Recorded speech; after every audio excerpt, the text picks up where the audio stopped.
Morning guys. तो भी मैं नहा धो के एकदम फ्रेश होके आ चुका हूँ। जो भी पहनते हैं कपड़े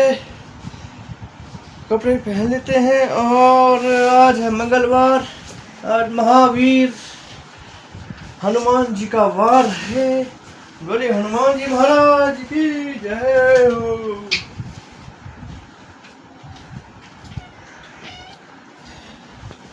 तो ये है हमारी पैंट पहन लेंगे।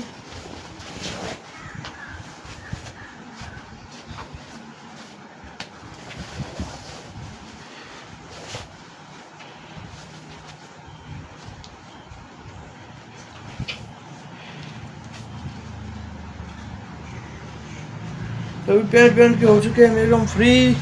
तो चलिए अब लगाते हैं सिर पे तेल।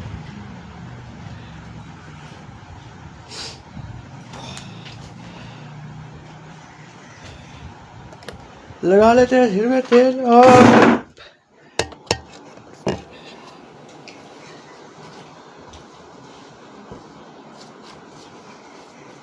तो ये है गाइस एलोवेरा का तेल। जिस किस को चाहिए वो कमेंट बॉक्स में हमें बताएं।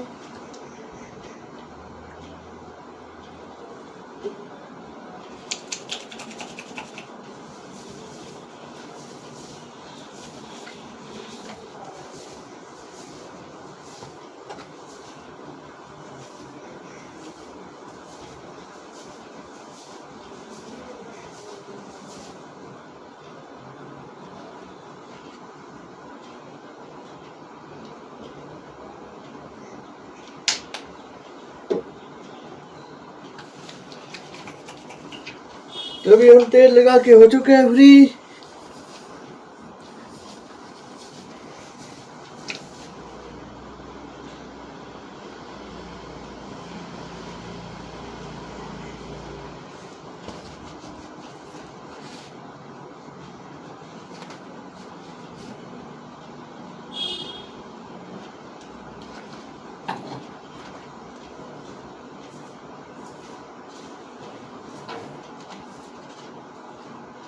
तो अभी कर रहे हैं हेयर कॉम्ब।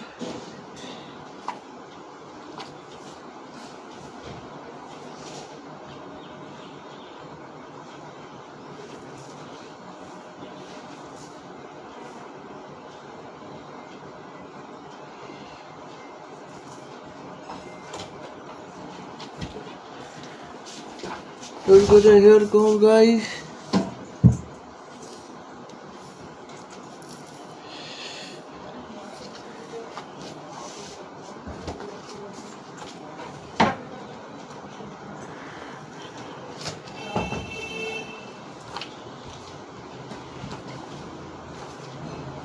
हेयर कॉम्ब कर रही है। तो चलिए लगा लेते हैं जी।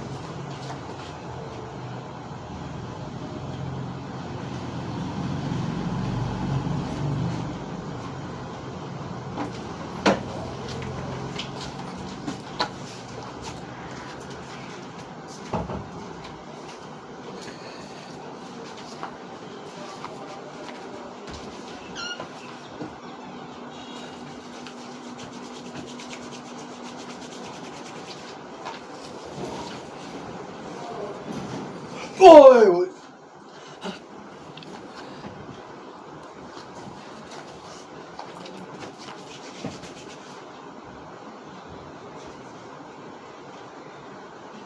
सभी लगा रहे हैं गाइस।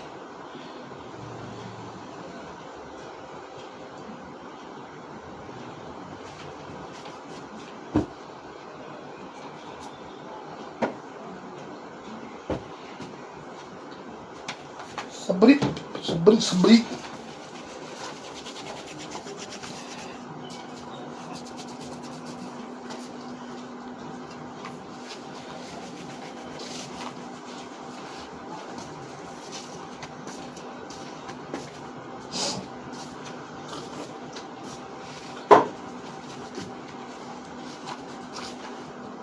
तो अभी हम क्रीम लगा के हो चुके हैं फ्री। तो चलिए अब करते हैं फिर से।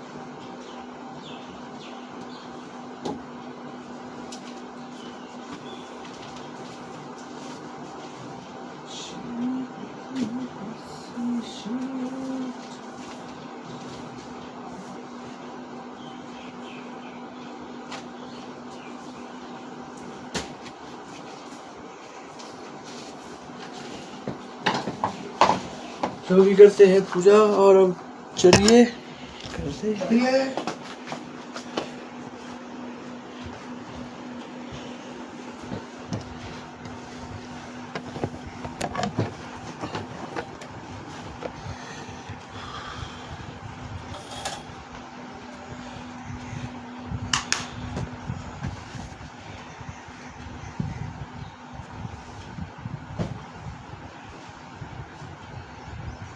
तो ये है गाइस हमारी पहाड़ी टूरी, इसको पहनेंगे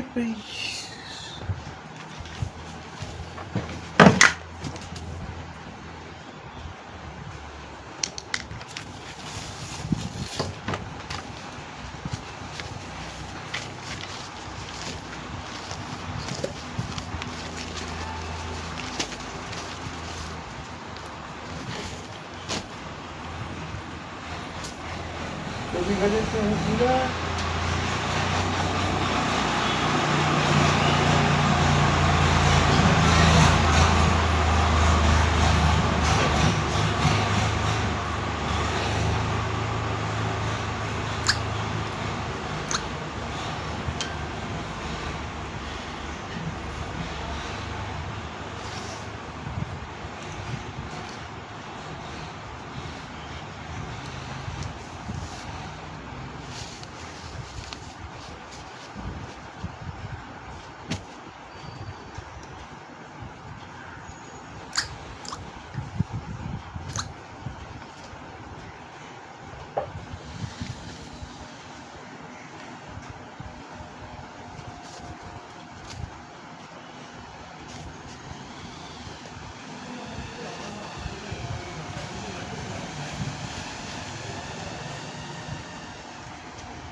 अभी कर रहे हैं अब कर रहे हैं पूरा।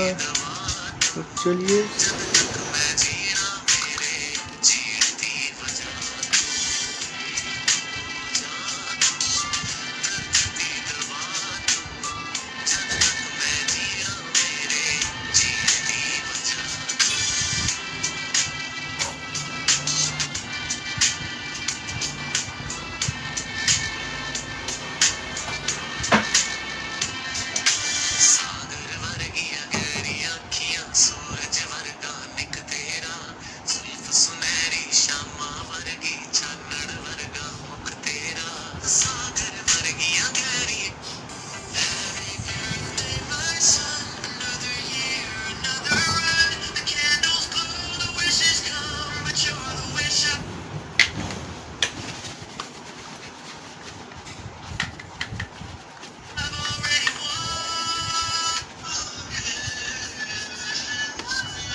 तो अभी कर लेते हैं पूजा और अब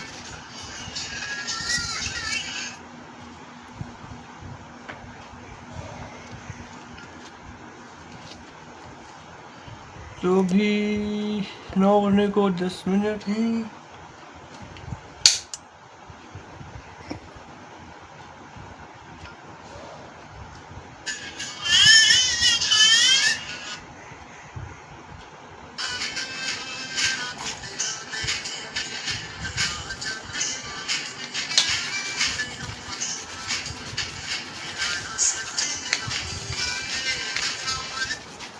फुफड़ जी हैप्पी एनिवर्सरी 100 नंबर तक।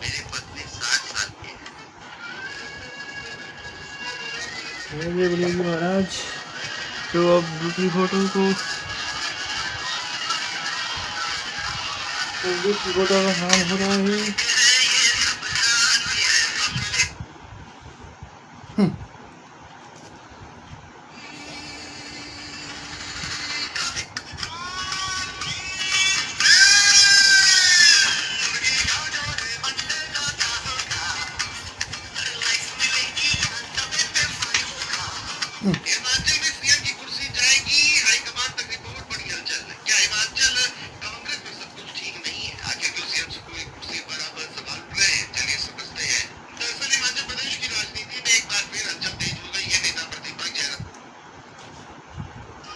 तो आज मंगलवार है, जय महावीर कम भजंगी।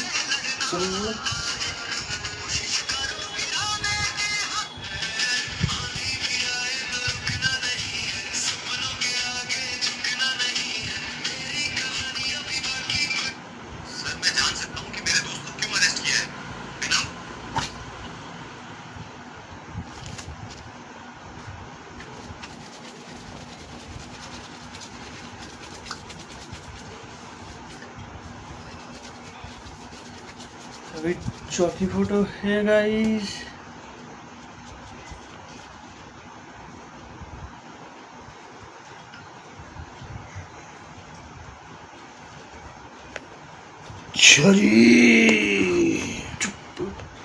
आज के दिन की शुरुआत हुई है सुबह सुबह आग सेकने से, क्योंकि बाहर होती है काफी ज्यादा ठंड, काफी ज्यादा धुंध होती है और हमारे यहाँ पे बरसात में धुंध ही धुंध छाई रहती है। दिन में थोड़ी सी देर साफ होता है मौसम। आज सावन का सोमवार था।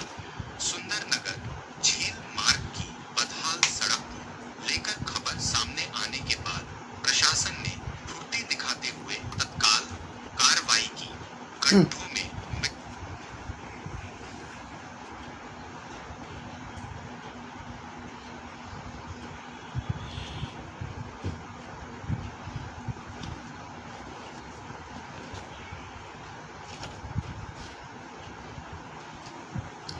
तो भी जल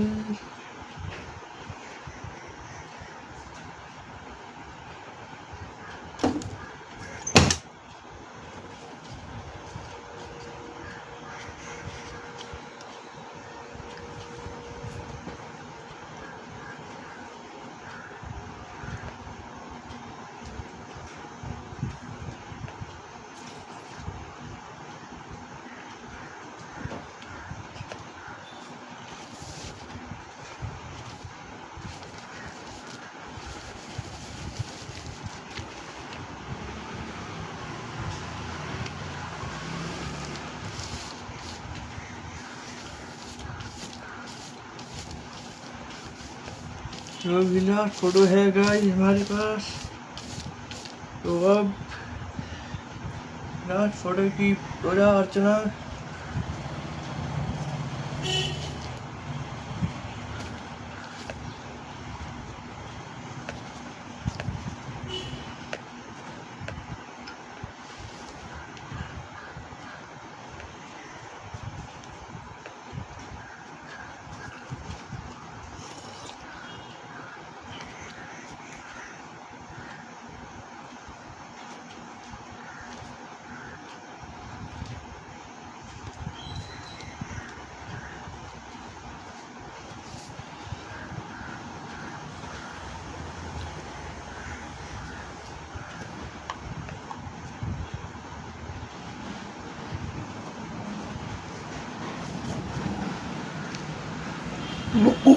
लुकू जो भी गाइस पूजा करके हो चुके हैं हम फ्री। तो चलिए दिलाते हैं जो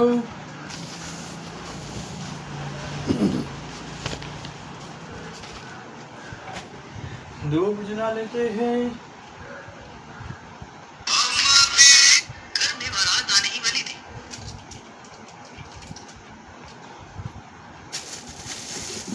तो ये है गाइस धूप।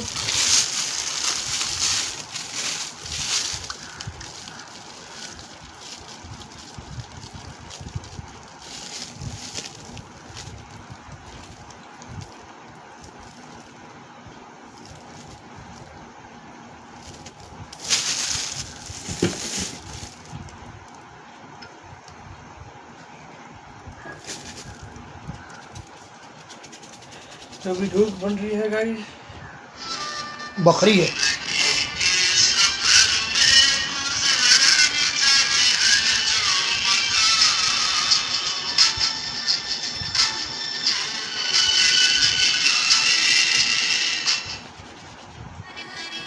काशीपति श्री विश्वनाथ जय मंगल।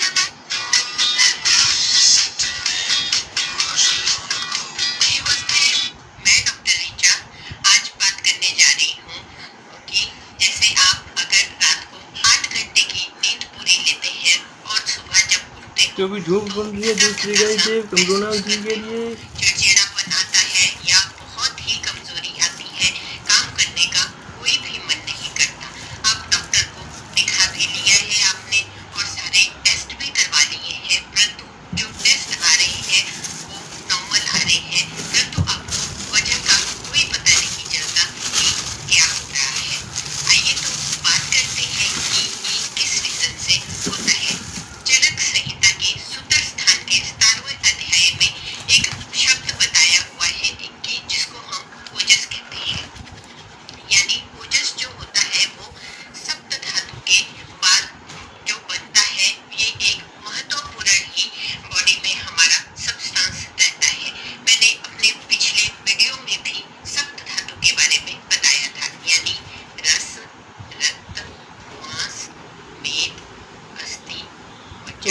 बन के रेडी हो चुकी है जब इन गाइस। सातों धातुओं का तो पोषण चलिए अभी अच्छी डालते तरह हैं से धूप। होता है और इनकी नरिशमेंट जो होती है एक के बाद दूसरे, दूसरे के बाद तीसरी होती है। ऐसे जब इनकी तो ये है गैस नरिशमेंट अच्छे लाइटर, से होती है उसके बाद जो इसे पदार्थ जला बनता है लीजिए। उसको ओजस कहते हैं। ओजस जो है हमारे हृदय में निवास करता है। ये अकॉर्डिंग टू चरक ऐसा कहते हैं। जैसे कि हमारी इम्यूनिटी, विटलिटी और मानसिक स्थिति ये ओजस पर डिपेंड करती है। अगर ओजस अच्छा होगा बॉडी में तो आपकी जो आप उठोगे तो आप अपने आप को तरोताज़ा महसूस करोगे, या फिर आपकी स्किन चमकेगी और आंखों की रोशनी तेज होगी। इवन कि ओजस के ठीक रहने पर, जैसे कि आपको कोई भी मानसिक कठिन परिस्थिति आएगी तो आप उस मानसिक तौर पे स्टेबल रहोगे। ये तो है, परंतु आइए बात करते हैं कि ओजस के इसके लक्षण क्या क्या है। जब ओजस क्षय हो जाता है या ओजस कम होता है तो ये कैसे हम पता लगा सकते हैं। जैसे कि बिना वजह आपको डर लगेगा, पसीना आएगा, या फिर बॉडी में रुक्षता आएगी, बाल झड़ेंगे या उनमें रुक्षता आएगी, या फिर आपको घबराहट होगी, पसीना स्टार्ट हो जाएगा। चरक संहिता में इसको ओजस धूप क्षय जल के का रेडी हो नाम चुकी दिया है गया है। गाइस। तो अभी जला परंतु लेंगे साइंस धूप। जो कहता है, घूमर। साइंस कहता है इसको HPA डिसरेगुलेशन। ठीक है, आप इसको HPA डिसरेगुलेशन जो कि प्लेटलेट्स से संबंधित है। अगर हमारे जैसे प्लेटलेट्स डाउन हो जाते हैं तो बॉडी में वीकनेस आ जाती है। इसी को साइंस ने ओजस से आयुर्वेदा और साइंस ने एक दूसरे के साथ कंपेयर किया हुआ है। तो आइए बात करते हैं, चरक संहिता में इसको ओजस क्षय का नाम दिया गया है। आइए बात करते हैं कि ओजस क्षय जो उसको रोकने के लिए हमें कौन कौन से तरीके अपनाने चाहिए। फर्स्टली तो हमें 1 चम्मच अपनी डाइट में देसी घी का शामिल करना है, क्योंकि इससे जो देसी घी है वो ओजस वर्धक है, ओज को बढ़ाता है। दूसरा, अश्वगंधा पी लेना, आधा चम्मच अश्वगंधा का रोज रात को दूध के साथ लेना है। तीसरा, हमें अपने सोते वक्त अपना फोन बंद करके सोना है, क्योंकि ये जो ब्लू रेज फोन की होती है ये ओजस क्षय का कारण है।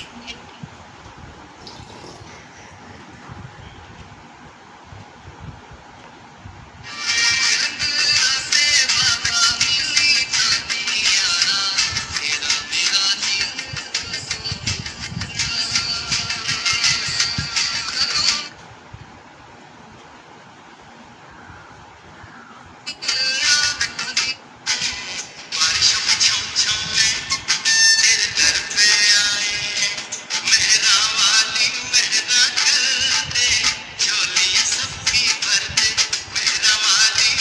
क्यों ना हम तलाशे बगीचों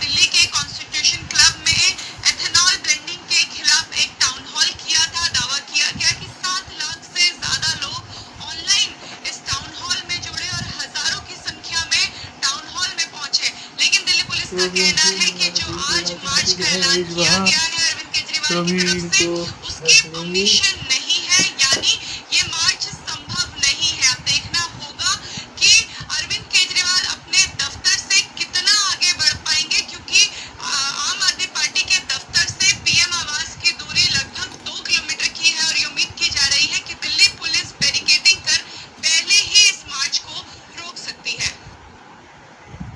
दिल्ली के बाद बात अब उत्तर प्रदेश की करते हैं, जहां योगी तो सरकार अभी अनुपूरक बजट पेश कर रही है। हो इससे चुके पहले अब हैं। थोड़ी देर बाद सुबह 9:30 बजे योगी कैबिनेट की बैठक होने वाली है।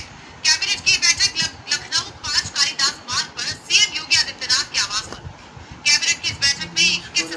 जाते हैं प्रस्तावों को घर। मंजूरी दी जा सकती है। ये प्रस्ताव यूपी के इंफ्रास्ट्रक्चर, स्वास्थ्य और सामाजिक विकास से जुड़े हैं। इसके अलावा विधानसभा के पिछले सत्र के बाद यूपी सरकार जो 9 अलग-अलग अध्यादेश लेकर आई थी, उन्हें विधानसभा में रखने से तो पहले अभी लगा देते हैं फोन को चार्जिंग पे।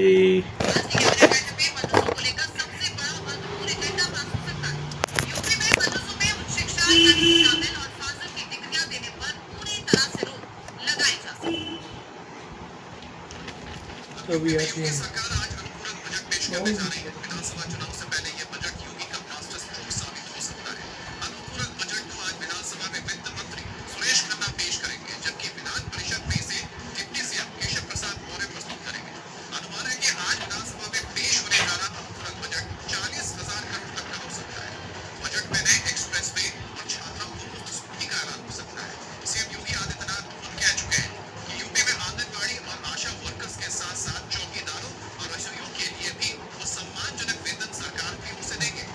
आज बजट में इसका ऐलान भी हो सकता है। यूपी में धार्मिक पर्यटन को बढ़ावा देने के मथुरा समेत दूसरे शहरों के लिए भी बजट में बड़े फंड की व्यवस्था कर रही है सरकार।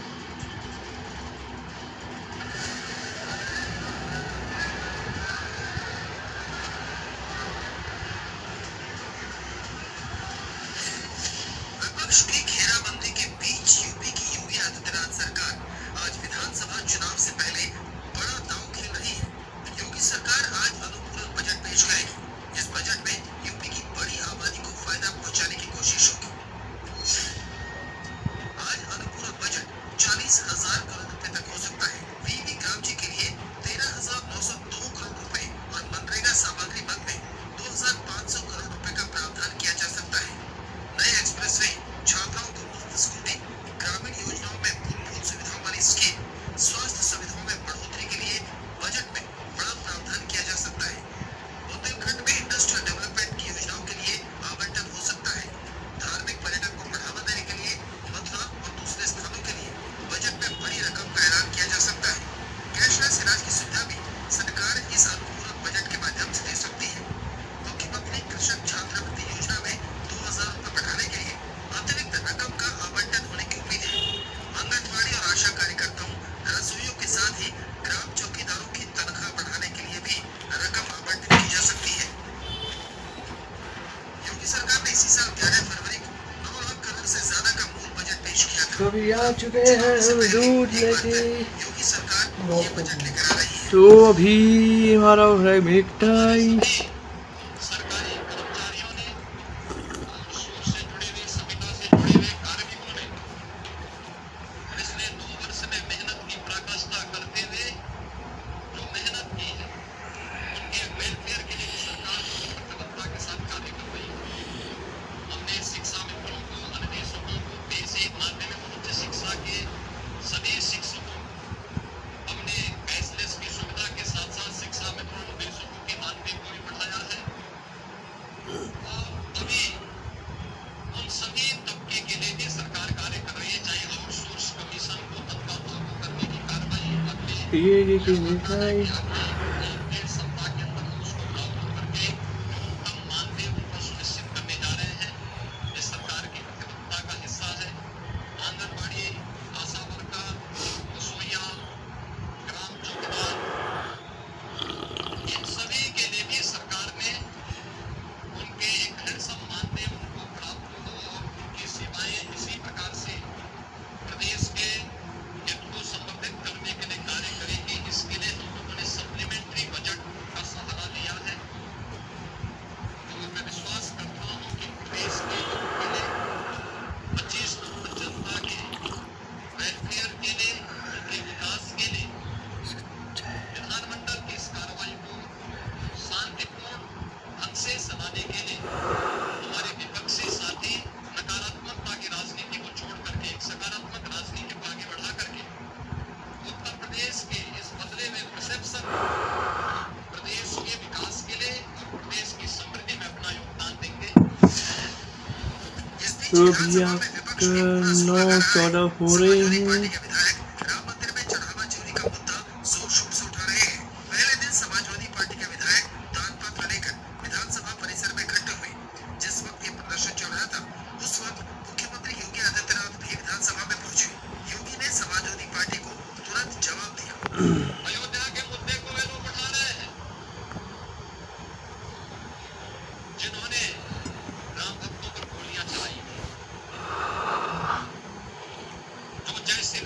अभी आपका 9:14 हो रहे हैं गाइस। जब फिर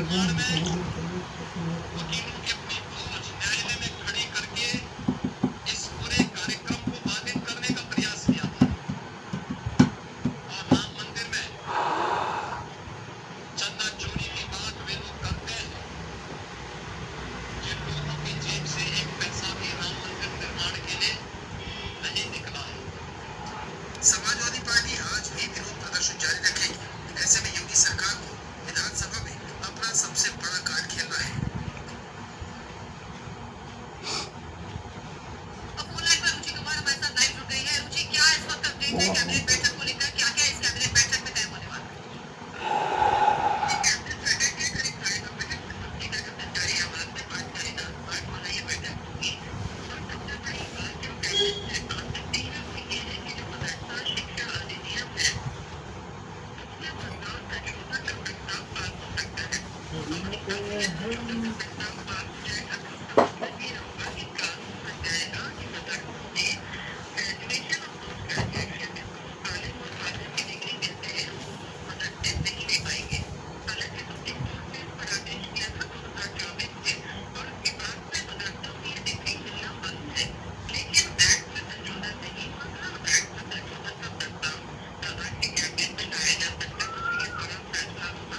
इस तरह का कानून बन जाएगा क्योंकि सुप्रीम कोर्ट ने ये कहा था कि अगर बोर्ड है बोर्ड की ग्रेजुएशन और पोस्ट जी से संपर्क द्वारा साधने की कोशिश करेंगे, लेकिन जानकारी वो दे रही थी कि क्या बड़ा फैसला आज कैबिनेट बैठक में होने वाला है और इसके साथ साथ और भी कई अहम फैसले इस कैबिनेट बैठक में लिए जा सकते हैं। वहीं मेरठ में कांवड़ यात्रा के दौरान मामूली बात को लेकर कांवड़ियों के दो गुटों के बीच विवाद हो गया। देखते ही देखते विवाद इतना बढ़ गया कि दोनों गुट एक दूसरे के साथ मारपीट पर उतर आए। पुलिस के मुताबिक दिल्ली देहरादून हाईवे पर कांवड़ियों की बाइक और स्कूटी में टक्कर हो गई। इसको लेकर दोनों पक्षों में पहले कहासुनी हुई, फिर हाथापाई शुरू हो गई। सूचना मिलने पर पहुंची पुलिस और लेकिन इस दौरान ये पुलिस की जीप में बैठे एक व्यक्ति को बाहर खींच कर फेंक दिया। बीच बचाव के दौरान पुलिसकर्मियों के साथ भी धक्का-मुक्की हुई। दोनों पक्षों की ओर से कोई शिकायत दर्ज नहीं कराई गई है और इसीलिए पुलिस ने किसी के खिलाफ भी मामला दर्ज नहीं किया। लगातार जिस तरीके से कांवड़ यात्रा चल रही है और कांवड़ यात्रा में कई तरह के ऐसे मामले सामने आ रहे हैं और ये मामला जिसमें जब पुलिस वहां पर पहुंचती है दिल्ली देहरादून हाईवे पर कांवड़ियों के बीच में जब मारपीट होती है दो गुटों के बीच में, उस दौरान जब पुलिस वहां पर पहुंचती है तो पुलिस के साथ भी धक्का-मुक्की हो जाती है और जब जीप में बिठाकर पुलिस एक शख्स को वहां से निकालने की कोशिश करती है उसे खींच कर फिर से मार देती है। कांवड़ यात्रा चल रही है लेकिन इस दौरान बवाल की घटनाएं भी सामने आने लगी। लखनऊ में सोमवार को बाइक सवार कांवड़ियों की स्कूल वैन से मामूली टक्कर हो गई। इससे नाराज कांवड़ियों ने स्कूल वैन में जमकर तोड़फोड़ कर दी। वहीं मेरठ और मुजफ्फरनगर में कांवड़ियों के दो गुटों में जमकर मारपीट हुई। पुलिस ने इसी तरह से इन मामलों को शांत कराया है। लखनऊ में बाइक सवार कांवड़ियों का हत्या, स्कूल वैन पर चढ़ाए पत्थर, दहशत में आए स्कूली बच्चे। डरे सहमे स्कूली बच्चे और स्कूल वैन के चकनाचूर शीशे इस बात की गवाही दे रहे हैं कि कांवड़ियों ने किस कदर यहाँ उत्पात मचाया। ये तस्वीरें लखनऊ के थाना चौक के चरक चौराहे की है, जहाँ बाइक से जा रहे कांवड़ियों की स्कूल वैन से टक्कर हो गई। इससे नाराज कांवड़ियों के भेष में युवकों ने स्कूल वैन पर हमला कर दिया, पत्थर फेंके और डंडे से पीटकर स्कूल वैन के शीशे तोड़ दिए। वैन के भीतर मौजूद बच्चे पूरी तरह घबरा गए। मौके पर लोगों की भीड़ जमा होने लगी तो कांवड़िए भाग गए।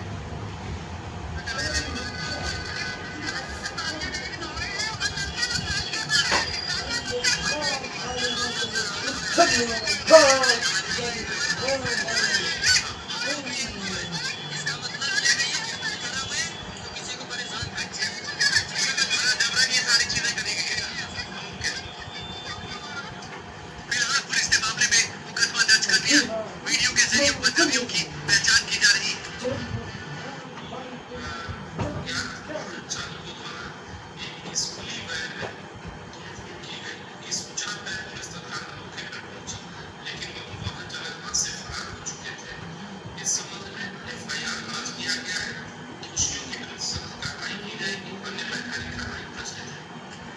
रात के अंधेरे में पुलिस की गाड़ी में कुछ कांवड़िए जमकर तोड़फोड़ कर रहे हैं। गाड़ी के अंदर बैठे शख्स की पिटाई कर रहे हैं। कांवड़ियों के उपद्रव का ये वीडियो इंसिडेंट के दौरान का बताया जा रहा है जहां दिल्ली दून हाईवे पर कांवड़ियों की गुटों में जमकर मारपीट हुई। पुलिस ने बताया कि हरिद्वार से एक कांवड़िया जल लेकर दिल्ली लौट रहा था, तभी नोएडा से जा रहे कांवड़िये ने उसकी बाइक को टक्कर मार दी। इसके बाद दोनों कांवड़ियों की गुट भिड़ गई। बीच बचाव करने सादी वर्दी में पुलिस के जवान पहुंचे, उनके साथ भी धक्का मुक्की की गई।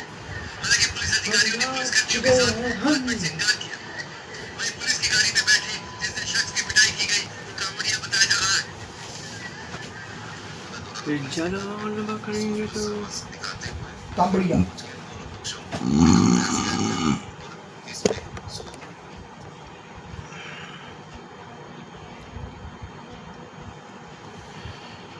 तो आइए एक बार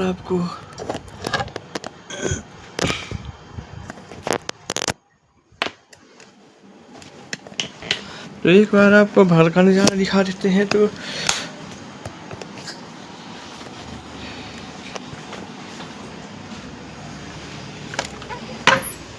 गाइस आज के मौसम की बात की जाए, आज बारिश वाला मौसम हो चुका है, तो हम आपको चेकआउट करा देते हैं ऊपर से।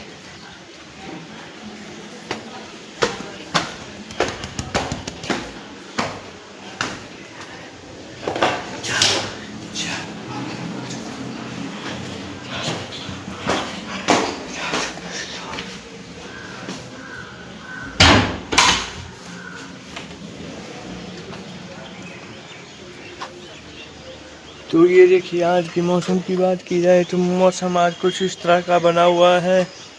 तो ये देखिए किनी किनी बारिश लग चुकी है। तो चलिए आपको दिखाते हैं और जल्द ही आपको ये देखिए बारिश वाला मौसम हो चुका है।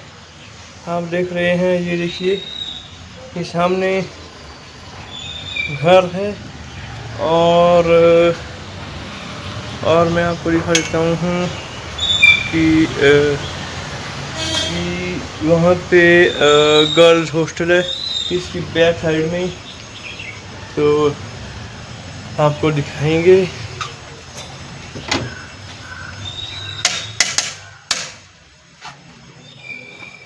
तो चलिए अभी आपको दिखा देते हैं आज के मौसम के बारे में।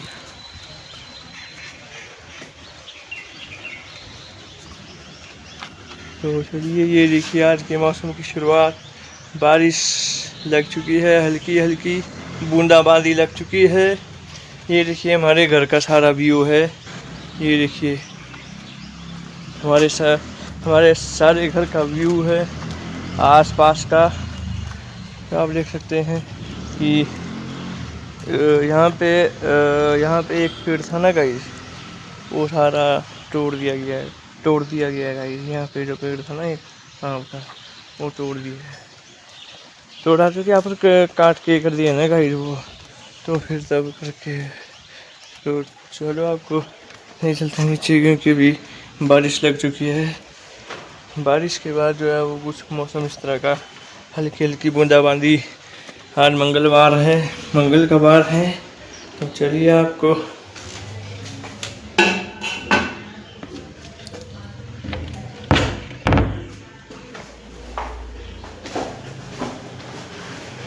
हल्की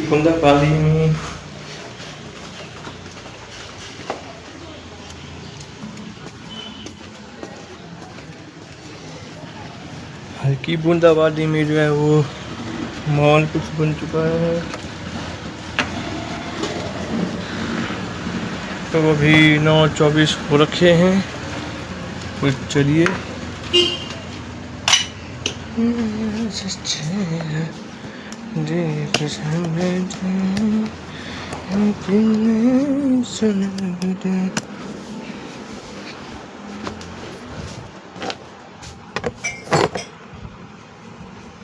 जो भी लगा देते हैं चार्जिंग में।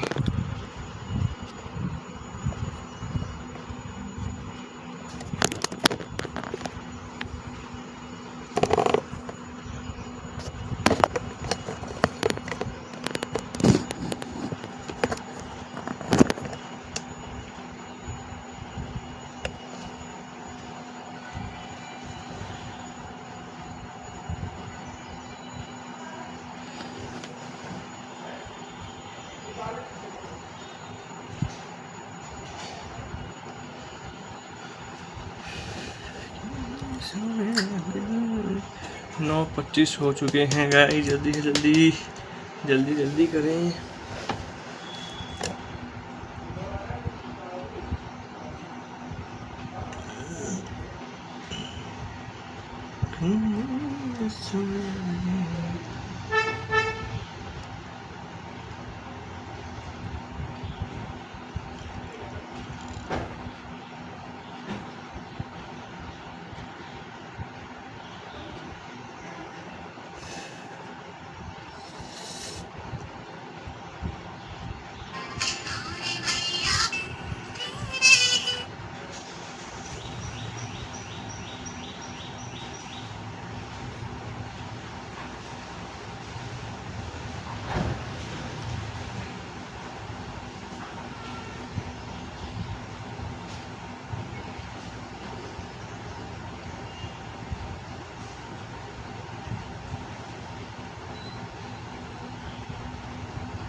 तो जल्दी कर सकते हैं तो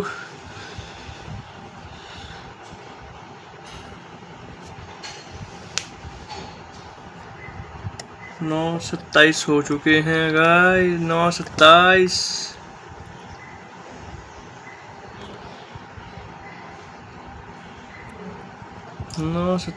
हो चुके हैं गाइस, 9:27।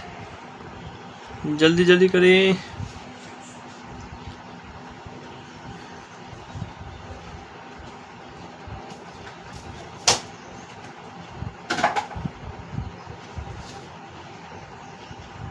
हाँ, 27 हो चुके हैं, 9:27। तो आज की ब्लॉग की शुरुआत करते हैं देव योगी जी, और सुबह देव योगी का नाम लेते रहें।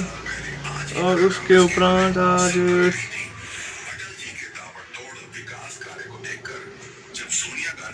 9:28 हो चुके हैं।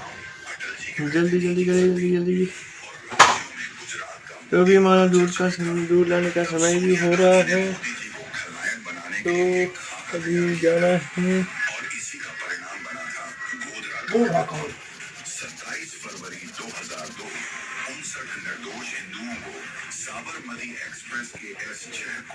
नौ 28 हो चुके हैं।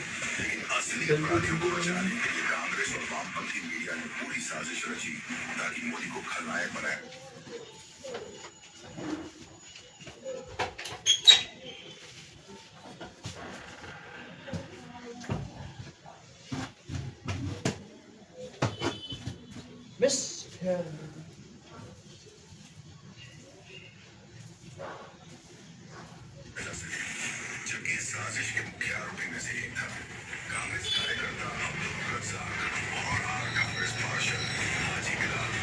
इसके अलावा कई अन्य कांग्रेस स्थानीय नेता और कार्यकर्ता भी इस नरसंहार में शामिल थे। तो अभी हम आ चुके हैं, 9:29 हो चुके हैं, 9:29। अभी 9:30 होने, तो अभी 9:30 होने वाले हैं गाइस। तो अभी मैं जा रहा हूँ दूध के लिए, दूध लाने का समय हो चुका है।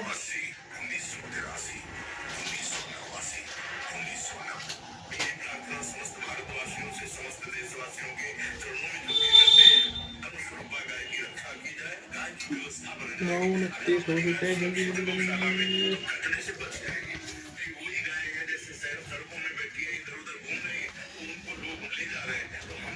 9:29, 9:30 हो चुके हैं। तो अभी आता हूँ भाई।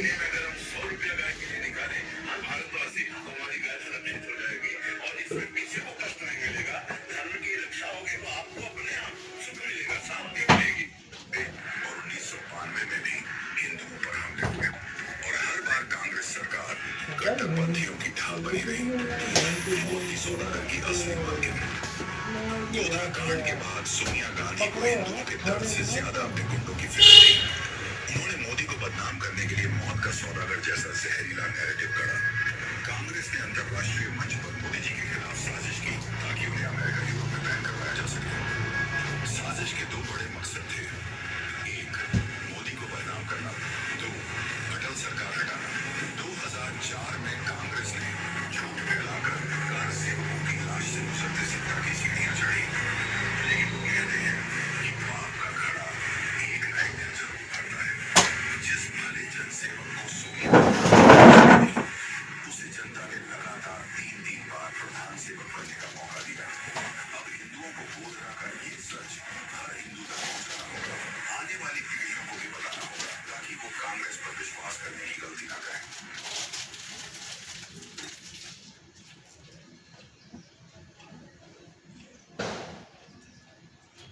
दोस्त, आज गांधी का ये सच आपको दांतों के नीचे उंगली दबाने को मजबूर कर देगा कि कैसे गांधी हिंदुओं के साथ दोहरा मापदंड रखते थे। महाशय राजपाल हत्याकांड इतिहास का भरा रंजित अध्याय है, जहां महात्मा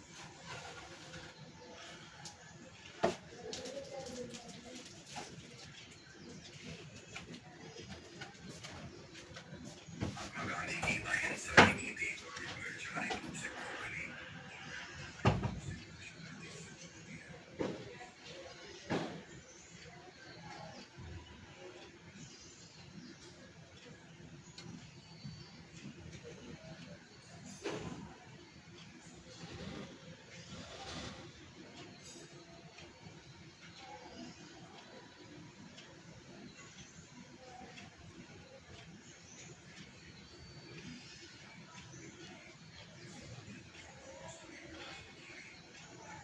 अहिंसा और सत्य के प्रयोग मौन साधना में लीन हो गए। उन्होंने हिंदुओं को सहिष्णुता, क्षमा और उदारता की घुट्टी पिलाई। परंतु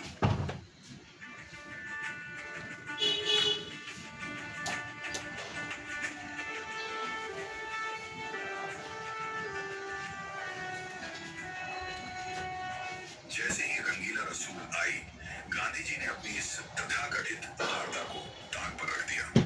3 अप्रैल 1924 को अपने अखबार यंग इंडिया में उन्होंने इस पुस्तक को तुच्छ और घृणास्पद घोषित कर दिया। यह गांधी जी की वैचारिक कायरता ही थी कि वे मुस्लिम तुष्टीकरण के इस कदर आदी हो चुके थे कि उन्हें हिंदुओं का अपमान सामान्य लगा। लेकिन दूसरे पक्ष की नाराजगी से उनके हाथ पांव फूल गए। यंग इंडिया के उसी कुख्यात लेख में गांधी जी ने लिखा कि यदि कानून ऐसी पुस्तकों के विरुद्ध कार्रवाई नहीं करता तो मुसलमानों का आक्रोश स्वाभाविक है।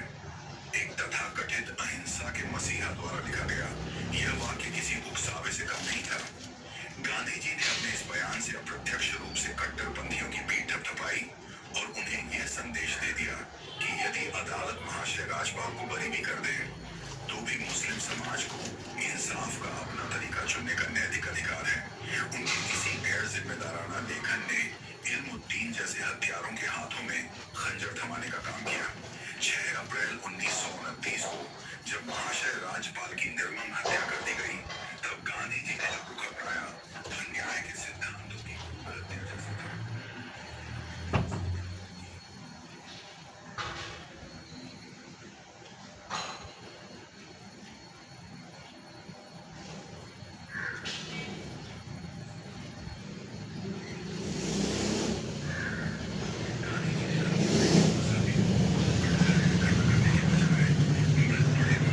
शव पर उंगली उठाई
फिर वहाँ से लोग अपने घरों को ढूंढते हैं। तो यहाँ पर आप देख सकते हैं, ये वो पहाड़ है जो चढ़कर हमें ऊपर चला है। यहाँ पर आपको लोग तो नहीं दिख रहे होंगे, पर इन्हीं रास्तों में छोटे छोटे लोग दूर से दिखाई दे रहे हैं। तो अब हम चलते हैं मलाना गाँव की तरफ। ये रास्ता जाता है मलाना गाँव।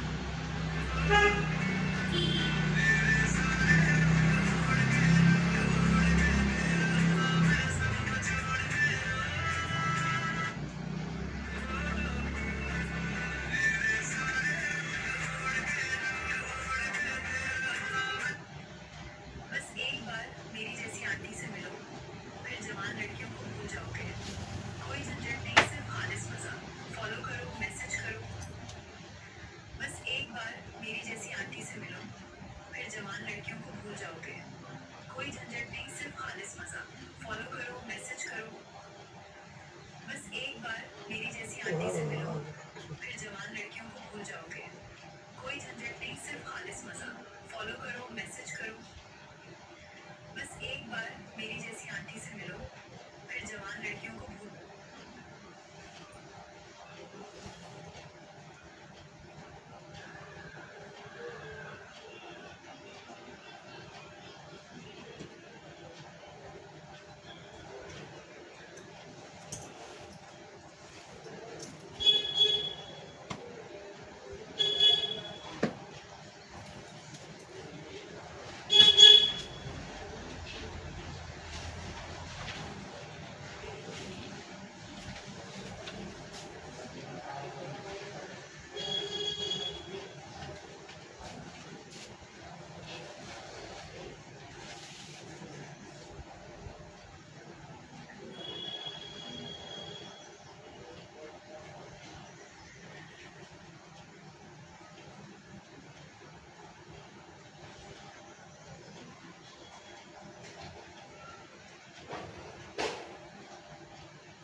मिशनरी गति When you think of the future of learning, think of JGU Online. At the O.P. Jinnah Global University, we have always believed that quality education should not be limited by geography, schedules, or circumstances. That belief comes alive through JGU Online. Here we are reimagining what modern education looks like. Flexible, future-ready, and deeply meaningful. Designed for ambitious learners, working professionals, and individuals who want to grow without putting life on pause. What makes us different? Our core USP is simple yet powerful. We bring the world to you, empowering you to look. Video से जुड़ी दुनिया की सबसे प्रमुख अंतर्राष्ट्रीय पत्रिका ने अपने हालिया अंक में साफ साबित किया है कि इस वक्त पूरी दुनिया की क्रिश्चियन मिशनरीज और ग्लोबल फंडिंग नेटवर्क के लिए अगर कोई इंसान सबसे बड़ी दीवार बनकर खड़ा है तो वह है भारत के प्रधानमंत्री नरेंद्र मोदी। पत्रिका का यह सीधा बयान इस बात का सबूत है कि भारत में बड़े पैमाने पर चलाए जा रहे अवैध धर्मांतरण, पैसे का लालच देकर बनाई जा रही नई जनसांख्यिकी और दूर दराज के इलाके में चल रहे नेटवर्क पर अब तक की सबसे सीधी और जानलेवा स्ट्राइक होने वाली है। लेकिन बात सिर्फ धार्मिक या फिर सामाजिक संगठनों तक सीमित नहीं है। इसके तार सीधे वैश्विक अर्थशास्त्र और अमेरिका के भू राजनीतिक हितों से जुड़ा हुआ है। 5 मार्च 2026 को अमेरिकी ट्रेड सेक्रेटरी क्रिस्टोफर लेटो ने एक बेहद ही बेबाक और चौंकाने वाला बयान दिया था, जिस पर दुनिया भर के कूटनीतिज्ञों की नजर टिक गई। क्रिस्टोफर ने खुले तौर पर यह एक्सेप्ट किया था कि अमेरिका ने बीते दशकों में चीन को आर्थिक रूप से बढ़ने देकर जो सबसे बड़ी ऐतिहासिक गलती की थी, वह गलती वह भारत के साथ किसी भी कीमत पर दोबारा होने नहीं देगा। अंतर्राष्ट्रीय मामलों की मशहूर मैगजीन द डिप्लोमेट्स ने अपने विस्तृत विश्लेषण में इस बात को उजागर किया था कि दुनिया की सबसे बड़ी ताकतें और उनकी खुफिया एजेंसियां अंदर ही अंदर कभी नहीं चाहती हैं कि भारत आर्थिक और सामाजिक रूप से इतना शक्तिशाली बने कि वह भविष्य में चीन जैसा दूसरा महाकाय प्रतिद्वंदी बनकर उनके सामने खड़ा हो जाए। जब अमेरिकी कूटनीति और वैश्विक लॉबी को यह समझ में आ गया कि भारत अपने आंतरिक नियमों को सख्त करके विदेशी हस्तक्षेप के सारे रास्ते बंद कर रहा है, तो दबाव बनाने के खेल शुरू हो गए। आपको याद होगा जब शीर्ष अमेरिकी नेता और कूटनीतिज्ञ मार्को रूबियो भारत दौरे पर आए तो उनका सबसे पहला पड़ाव दिल्ली का कोई सरकारी दफ्तर या फिर विदेश मंत्रालय नहीं था। वह सीधे कोलकाता पहुंचे और वहां मिशनरीज ऑफ चैरिटी के मुख्यालय गए। अंतर्राष्ट्रीय मामलों के जानकार साफ बताते हैं कि भारत की सरजमी पर आकर किसी विशेष विदेशी एनजीओ के मुख्यालय जाना साधारण मुलाकात नहीं थी, बल्कि अब भारत को दिया गया एक सीधा और सख्त कूटनीतिक संदेश था। अगर आपने FCRA कानूनों को सख्त किया और विदेशी फंडिंग की नकेल कसी तो आपको अंतर्राष्ट्रीय स्तर पर भारी दबाव और नतीजों का सामना करना पड़ेगा। अब सवाल यह होता है कि आखिर भारत में ऐसा क्या है जिसके लिए विदेशी ताकतें हजारों करोड़ रुपए पानी की तरह बहाने को तैयार रहती है। तो जरा भारत के भीतर फैले एनजीओ यानी कि गैर सरकारी संगठनों के उस माया जाल के आंकड़े सुनिए जो आपके रोंगटे खड़े कर देंगे। इस वक्त भारत में लगभग 37 लाख एनजीओ रजिस्टर्ड हैं। आप जानकर हैरान रह जाएंगे कि यह संख्या पूरी दुनिया में किसी भी एक देश में मौजूद एनजीओ की सबसे बड़ी संख्या है। यहाँ तक कि दुनिया के सबसे अमीर और शक्तिशाली G20 देशों के पास जितने कुल एनजीओ हैं, उसमें से अकेले 1/3 एनजीओ भारत की धरती पर फल फूल रहे हैं। हर साल दुनिया भर से लगभग 23,000 करोड़ से लेकर 30,000 करोड़ रुपए की अकूत विदेशी फंडिंग एनजीओ के खाते के जरिए भारत में डंप की जाती है। अपने ठंडे दिमाग से सोचिए कि क्या कोई विदेशी संस्था भारत के लोगों से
ने जब इस पूरे आंदोलन की परतों को उखाड़ा तो पता चला कि ग्रीनपीस जैसे अंतर्राष्ट्रीय एनजीओ और उदय कुमार जैसे चेहरों के जरिए विदेश से करोड़ों रुपए की फंडिंग उस विरोध प्रदर्शन को चलाने के लिए भेजी गई ताकि भारत परमाणु ऊर्जा के मामले में आत्मनिर्भर न बन सके। यह कोई इकलौती घटना नहीं थी। गुजरात में नर्मदा नदी पर बना सरदार सरोवर बांध, जिसने आज राजस्थान और गुजरात के प्यासे इलाकों तक पानी पहुंचाया।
तो अभी हम दूध लाके आ चुके हैं गाइस, दूध लाके हम एकदम आ चुके हैं।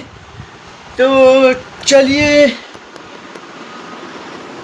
तो अभी 36% चार्जिंग हुई है।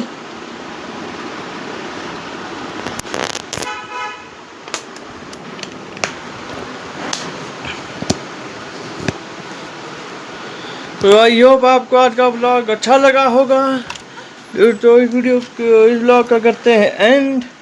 आई होप आपको आज का व्लॉग अच्छा लगा होगा। तो करते हैं इस व्लॉग का एंड। तो मिलते हैं आपको अगली वीडियो के साथ। तो तब तक के लिए सभी को जय श्री राम। ओके,